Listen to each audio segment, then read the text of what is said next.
All right. Thank you for joining us here with episode 7 of the Mindset. We have two special guests today, folks that I've been familiar with for multiple years now.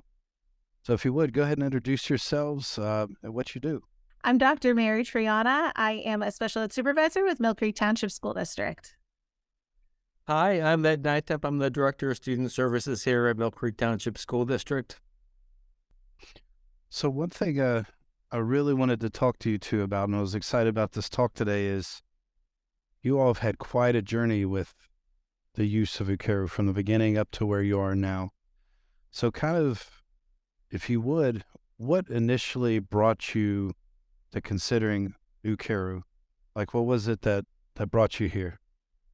Sure. So as the Director of Student Services here at a large district in northwestern Pennsylvania, I'm responsible for oversight to our special education department here at the school district, which includes around 1,150 students identified as needing special education. So in the routine aspects of my job, I am always looking at programming, how we provide supports and services to all of our students, and looking at new or different ways that might enhance or support our student experience here at the district. And just as an aside, one part of my journey in education has been working with students with behavioral challenges, students who are physically aggressive, self-injurious, things like that. So I have quite a bit of personal experience as a classroom teacher working in that area. And one particular area that I had always been watching in our district is the numbers of times students were being restrained as a result of a behavioral experience that had happened in one of our buildings. We had several high-profile cases where students were engaging in those kinds of behaviors. We had injuries to our staff and to some students as well. So always in the back of my head, and I came across an advertisement. I get quite a few of those, being in the position that I sit in. And so I frequently breeze through those and frequently delete those. And the one from Ukeru had caught my eye. And I believe that was in the year of 2014, 2015, probably more like 2015. And it was advertising a restraint-free approach to dealing with students who were aggressive or self-injurious. And I just said that can't be right. So I did a little bit more investigation at that point in time because, again, having that been a big part of my life experience, I had come to the conclusion that there were going to be times where we were going to inevitably have to restrain a student, even after using the best of the best behavior management techniques, positive reinforcement. There were going to be times we'd have to have our staff prepared to do that. And I felt like at our district, we had looked at different programs and we had kind of meshed the best of positive behavior support with a last resort restraint. And so the more I looked into Ukeru and the parent company Grafton, I called down and I actually talked to program directors at the Grafton school to kind of get some ideas about what was happening there.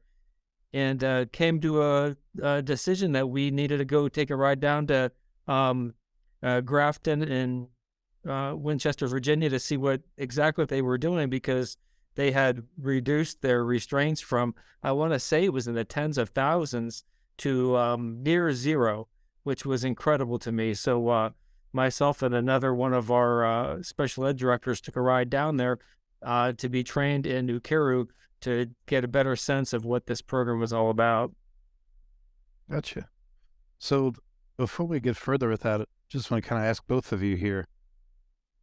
You know, traditionally, a lot of public schools have some form of restraint use, right? In some cases, even seclusion is still a lot more widely used than people would think. In your opinion, why do you think that's been the case historically, particularly in school settings, that restraint seclusion use has been so widely used throughout the country? Well, I think I can speak to that a little bit. I'm just thinking about, like, my background in special education, specifically with students who are especially like aggressive or self-injurious. And I think to some extent, at least for me, um, it was it's what you're taught when you're new in the field, or at least when I was coming up in the field here, it's what I was taught. And so I think even though it's really uncomfortable to restrain and it's like physically and emotionally exhausting, if it's never presented that there is another option that really can work, and you're dealing and working with students that you care about immensely, but who are, really aggressive, it just doesn't seem possible until you actually like go and get trained and see it in action. That would be my perspective. I mean, we don't seclude kids in Pennsylvania. That was never a part of my training, but certainly restraint was, and I became a trainer for restraint. I've trained dozens, probably hundreds of people on how to use it over the span of my career till we made that shift in Ukeru. And I really believed in what we were doing. And it seemed like the best practice at the time, but I think to some extent, once you know better, you can do better. Right.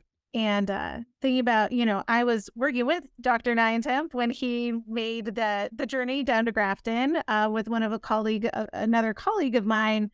And I remember when they left, we kind of had even debriefed before, and we were like, yeah, well, we'll see. You guys come back. Let us know what you think. And I really figured, they'd come back in a few days and be like, yep, we already have something good in place. We don't need to change what we're doing. So when they came back and both of them were excited about it, it really, the mind shift, it takes a second. Mm-hmm. And that's interesting because I know, when I go and train around, whether it's the U.S., when I've trained in Canada, when I get to train Australia before, you do run into some skepticism, right? Because even though we kind of get lumped in with the crisis intervention system market, we're not exactly the same, right? So what was some of your thoughts, Ed and Mary, both of you, when you first went through the training? Like, what stood out to you as different? For me, the biggest difference was the focus on trauma and the effects of trauma on the brain and on the potential behavior that a child might engage in or a young adult might engage in.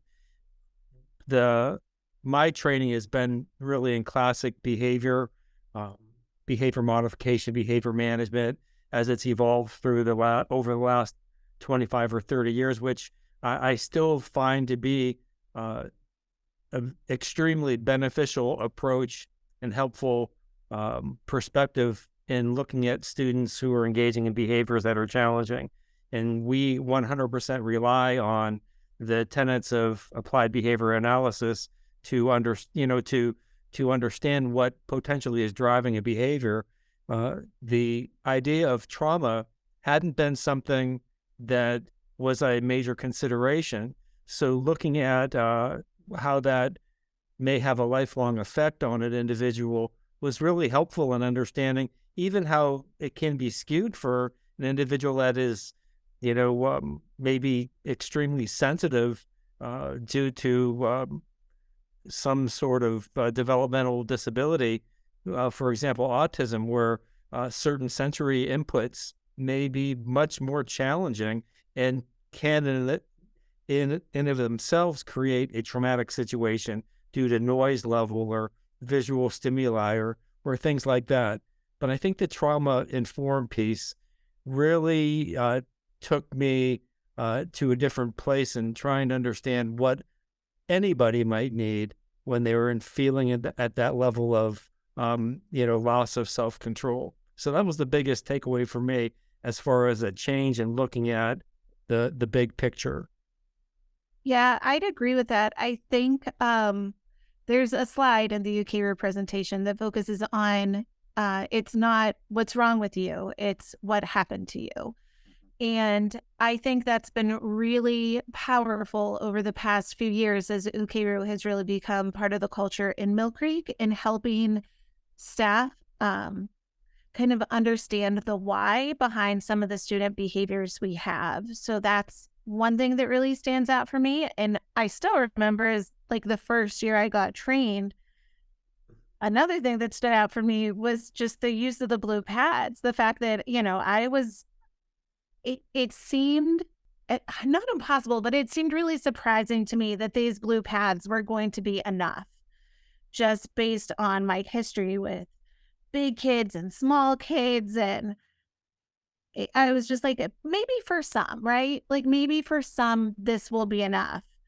But I think first of all, our own data was really powerful for us and actually using it and seeing that, in fact, it does work. But knowing that it was used at a place like Grafton was really powerful. It wasn't, it was a place that had students just like ours and many, many students with severe disabilities and significant aggression or self-injury. And that helped kind of frame it for me that this, like the people who are recommending this, use it. It's not just a good idea. It's actually been being put into practice.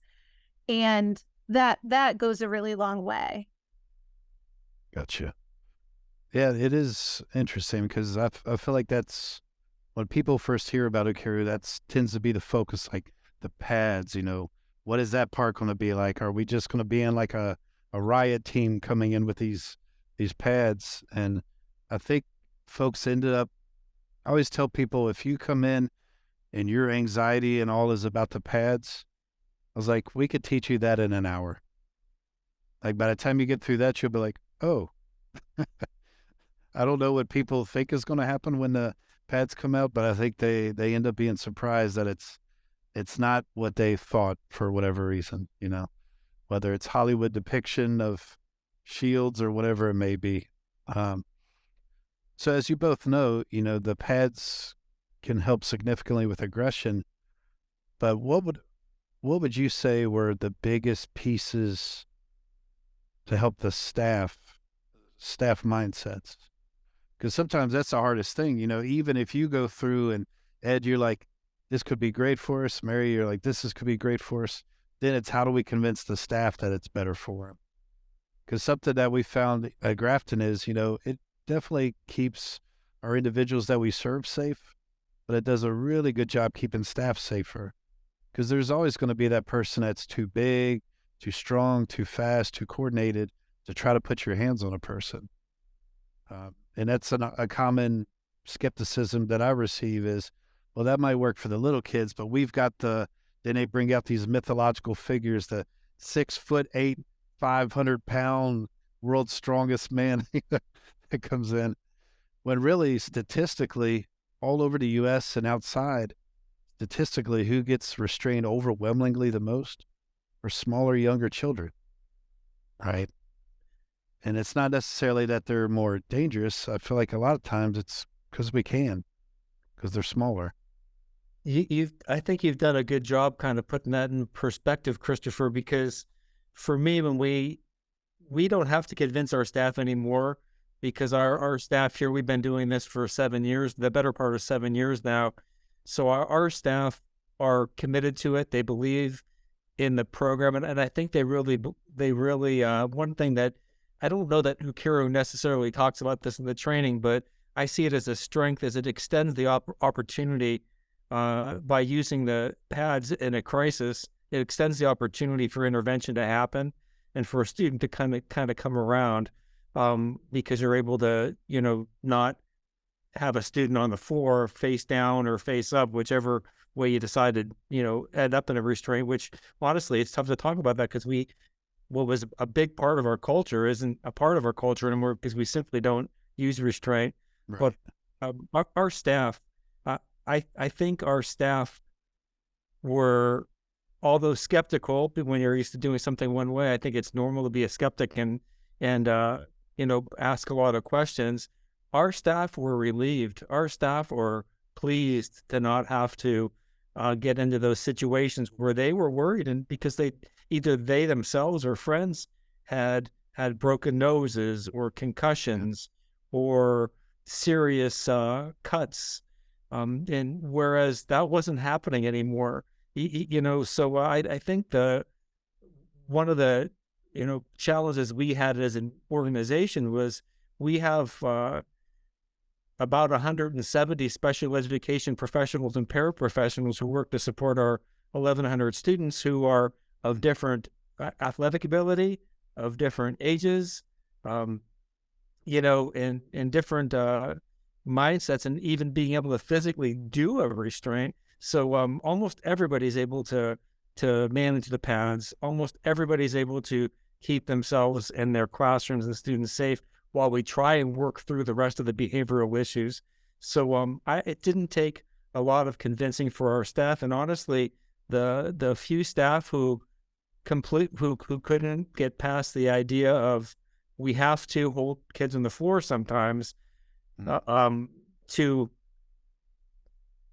teach them, those staff have moved on. So so we're really preaching to the choir when we teach Ukeru, because our staff frankly don't want to do that hands-on piece anymore. And I think too, in terms of what helped in our district, is a big part of it was admin buy-in. So it wasn't in any way half-hearted. So we started with a few classrooms as kind of a pilot, like, let's give this a real shot. And it was, only Ukeru in those classrooms, and it worked. And so then we scaled up, and all along the way, the message from admin kind of in chorus was that this is what we're doing. And the other thing is that the special ed supervisors, we were all trained so we could help support staff in the moment, which I think went a long way for them seeing that we're going to use it with you. We'll be there during crisis. And because one of the things I remember hearing at first was that it took longer, that if we could have put a kid in a restraint, we could have just ended this. And so that led to a lot of really good conversations about, like, at what cost does that come? So maybe Mary would have settled down if you would have put her in a restraint and seated her on the floor. But, there's that risk of injury to yourself, to the child. Anybody who's been in a real restraint, not one in training, but a real restraint, is that they are exceptionally difficult and messy, and they never go exactly how you think they're going to, because you can't anticipate every movement. So, and to touch on something you asked earlier, Chris, what do people kind of expect when they're first introduced to the shields? I do think there's this expectation that I'm going to use this to move the child, because if you come from a background of restraint, it's a background of control. So I'm walking into this thinking that I'm going to use these blue shields now to control, where in fact, that's not at all what you're using them for. And it is, for me, it was a real mental shift that these are going to be simply for protection for myself and, possibly the student if they're self-injurious. But I think the commitment to the project was really critical in helping our staff see that this wasn't going to be like a flash in the pan kind of thing.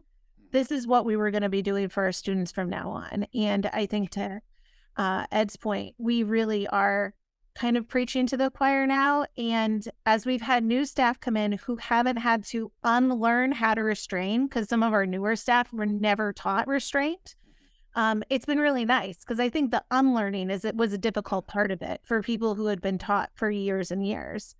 And now it's just they're younger teachers who are like, no, I've never restrained anyone. You're like, great, you're not going to now. Right. When you first started introducing your students to the use of this, what was that experience like? I will just say, from being in the classrooms, they were very accepting. And I think part of that is the way it's rolled out. Like, the blue shields don't stay in a closet till Mary's having a bad day and then they come out. They are just a part of the classroom. So we have kids who lounge on them during, recess. They use them to build forts, and, in our littler kid classrooms. So I mean, honestly, they didn't bat an eye. It was definitely the student. To me, it seems like the students are always much more accepting than the adults. But like Ed was saying, the adults that have been trained really are completely on board for it now. So I think the rollout was pretty easy for the students. I remember doing a training. Christopher, I think you might have been at this training.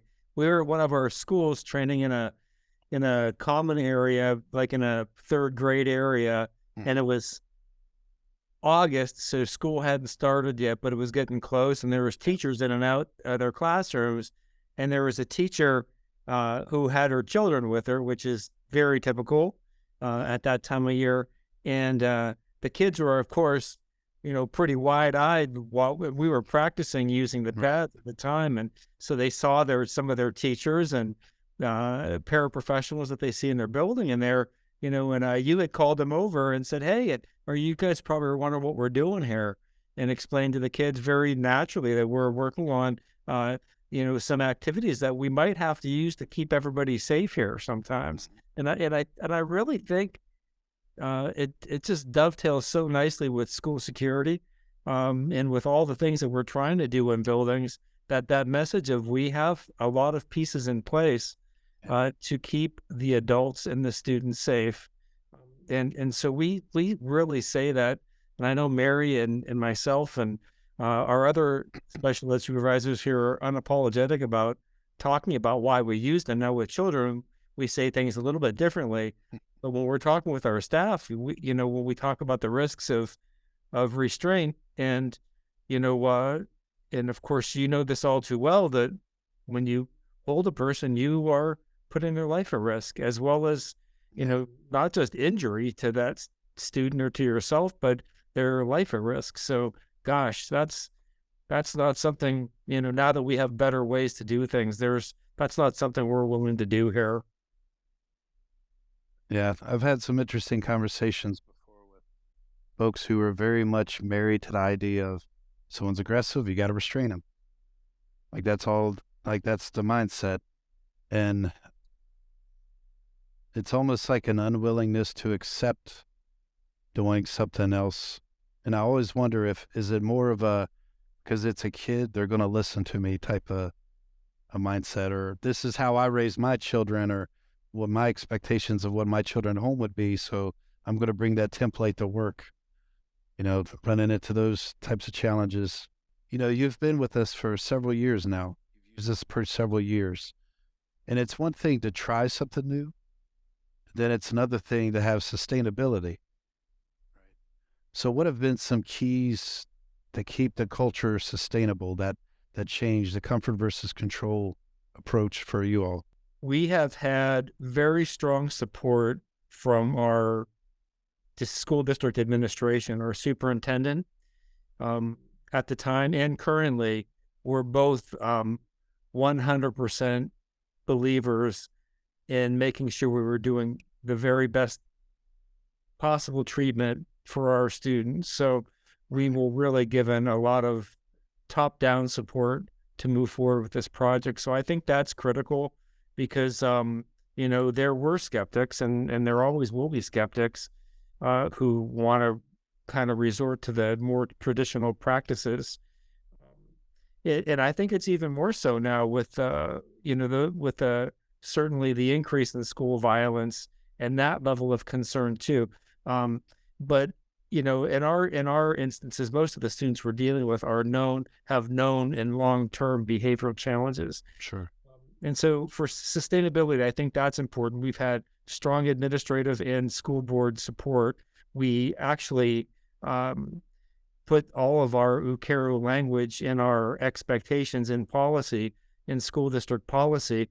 So, and we review that with staff, that this is our expectation of what's going to happen. So it's not a matter of preference or philosophy. It is the job. So I think we've taken that approach, which I think is helpful because, you will have strong-minded individuals who will be very committed to some, past experience or thinking. So Sure. we have that policy in place. And then Mary and Kate and Lori, all of our supervisors, are committed to reviewing Ukeru incidents and debriefing those and talking about what went right, what went wrong, and what could we do differently in the future. So I don't think we have ongoing available support to make sure that we're looking at what's happening in our buildings and in certain situations. And sometimes we do have to go back and, we don't abandon the applied behavior analysis piece of, looking at reinforcement and how we're going to get a behavior to change over time. Because the Ukeru piece that is when we're blocking, that obviously is at the crisis level, and all the other things haven't worked. So I guess that's part of it. Mary may have some other ideas about sustainability and how we make that happen.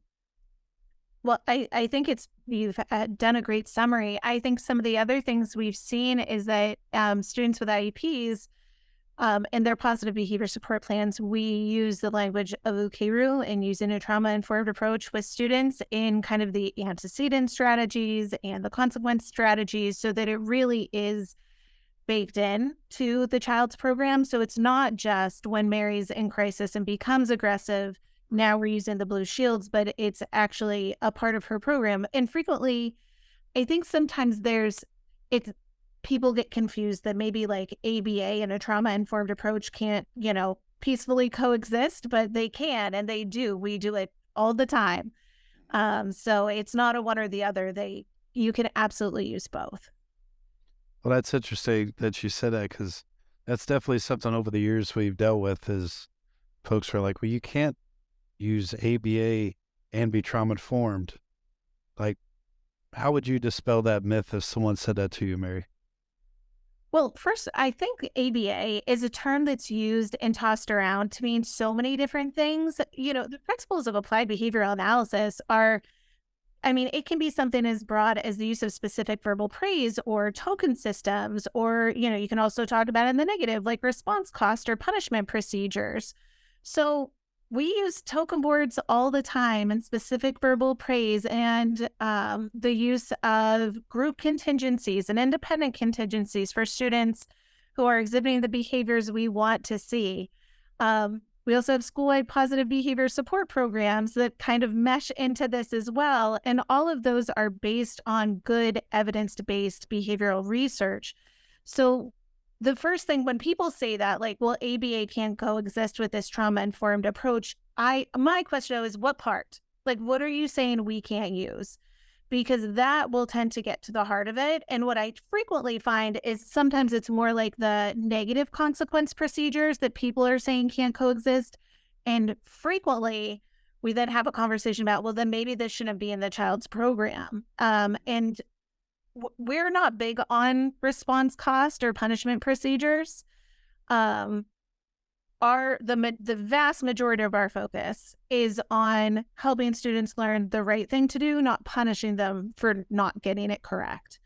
And when we dig down with those things, I have yet to not be able to come to an agreement with the staff. It's just being able to actually pull apart what they mean. People like to throw around the term ABA without having with maybe only meaning one specific thing, is what I found. Okay. So every year when we train around your area, I feel like it grows. I feel like when you look at the original training, when it was just you, Ed, and Kay with you, up to what it was even this past year,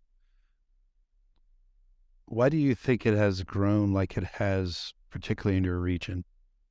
Like, why are more and more schools and facilities around starting to use this versus the more traditional means that have been out there? I think here in our little corner of Pennsylvania, and then surrounding states, New York and Ohio too, we've had people come and attend our trainings here, and it's the proof is in the pudding, if you would. And I think school administrators, for different reasons, don't want to be having restraints in their buildings, right? So it's I think the cost alone workman's compensation and the injuries, the potential of special education due process, which is a reality for sure, and restraint in our own experience is definitely a hot button for having parents be upset when their child was held at school, irregardless of whether it was justified or not. It's upsetting to parents, and that sometimes take them down that negative path towards school districts. And at the end of the day, we know every year, because we read the national news stories when it happens, that students die because their teachers or school staff were holding them.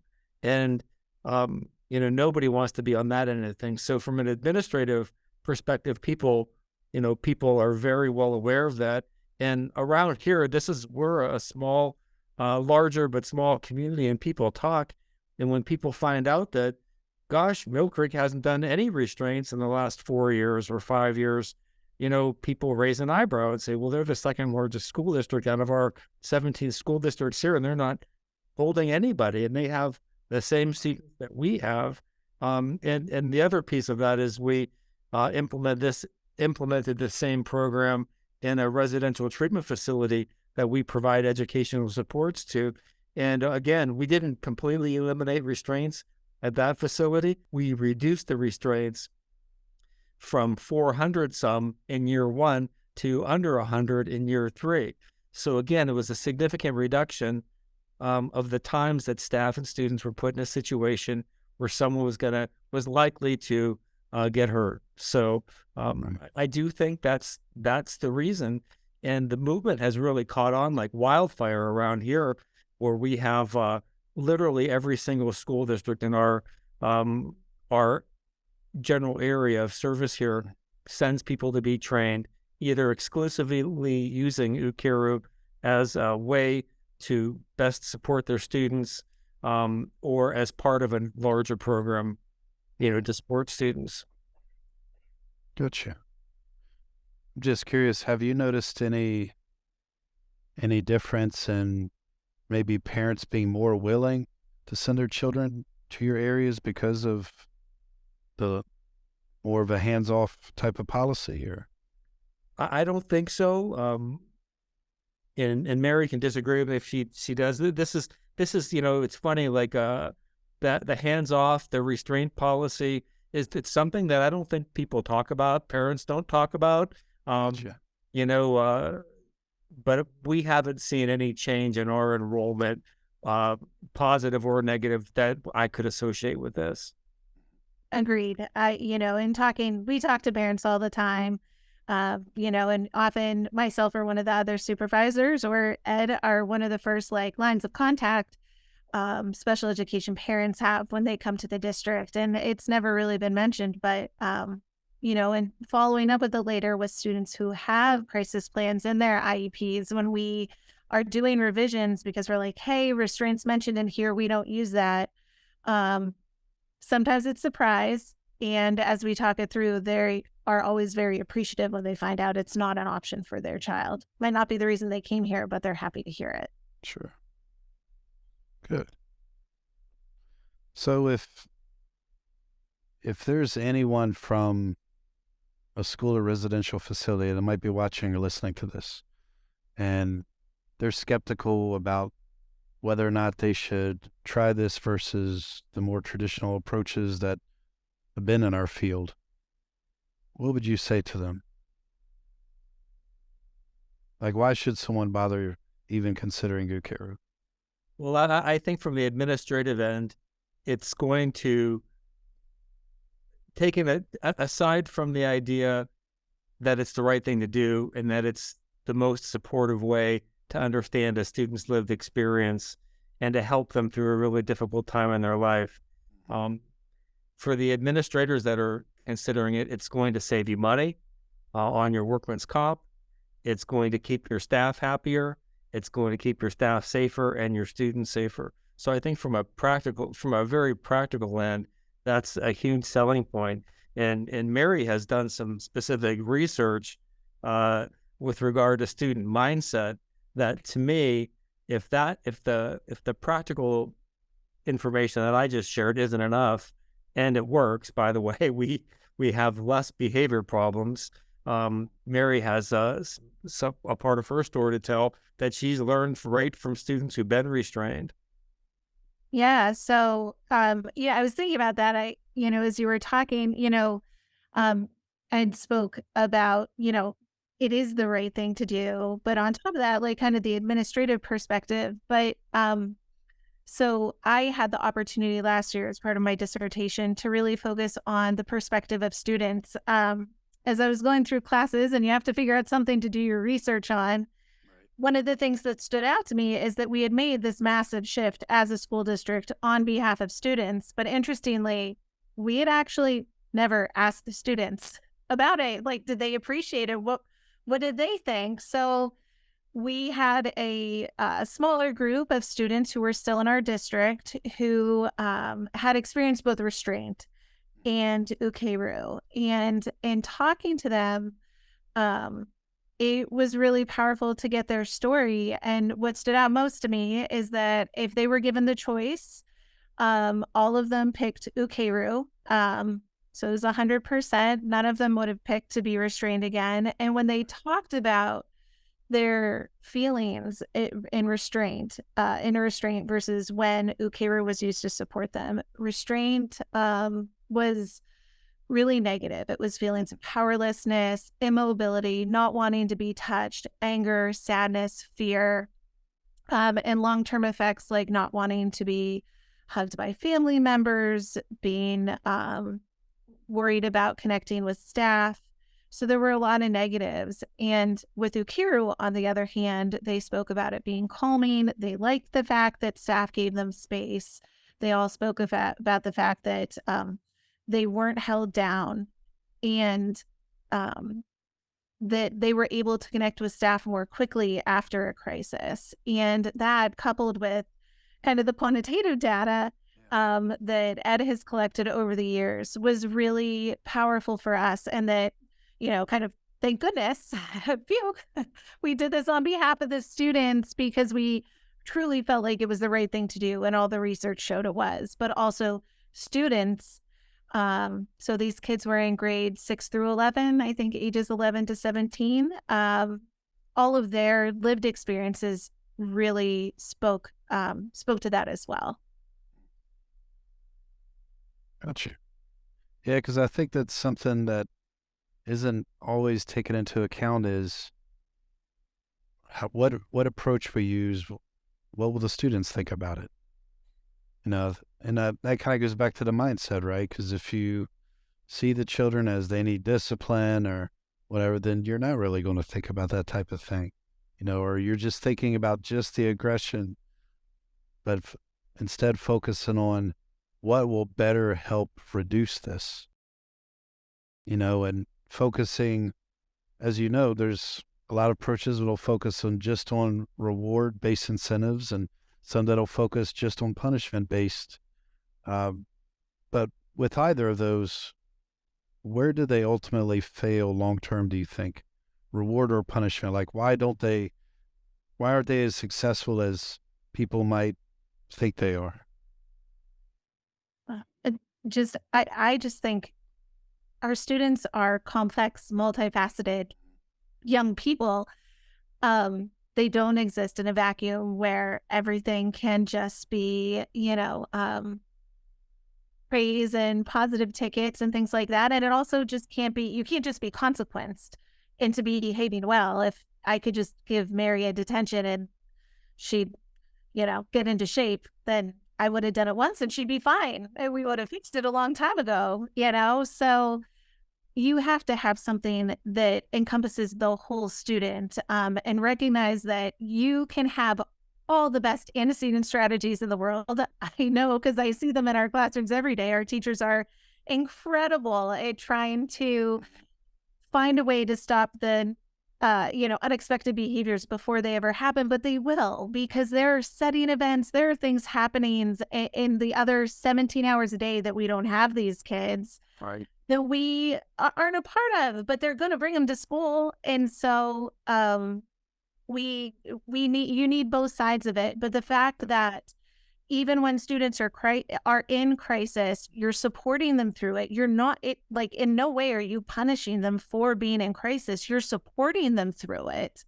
Unlike restraint, where it is kind of a punishment because it can hurt and you're holding me and it's against my will, is why it works so well.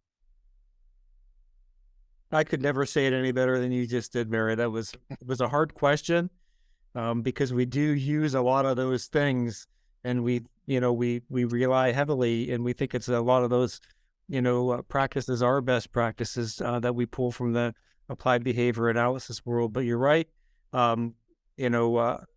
regarding the complexity of our learners and their lived experience, and that we don't know, what they've brought to the table as far as what they've experienced. So we have to. I think we'd also know from research that having a single person who you can count on or trust, a single caring adult, can go a long way in the long-term development of a youth. And certainly these methods and techniques bode very well for relationship building. So where could someone find more information about your schools if they want to go deeper or consider enrolling?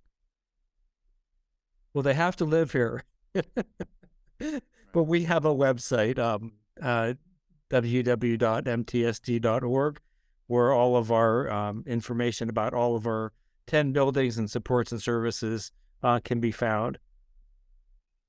All right. Well, Mary, Ed, I appreciate you taking a little time out of your day to talk to us here, and I'm sure I'll see you again sometime this summer. Yeah, we're looking forward to that, Christopher. And here's another thing that I didn't say to you, but I'll take a moment to just tell you this: that one of the things that impressed us when we initially came down to Winchester to see what you guys were doing, to drastically drive down the number of restraints that was happening agency wide. One of the things that spoke to us was that the people doing the training, your trainers, yourself included, were professionals that had experienced working with individuals who had challenging behaviors. So they had the lived experience of actually implementing strategies and doing the real work, as opposed to an approach that was designed by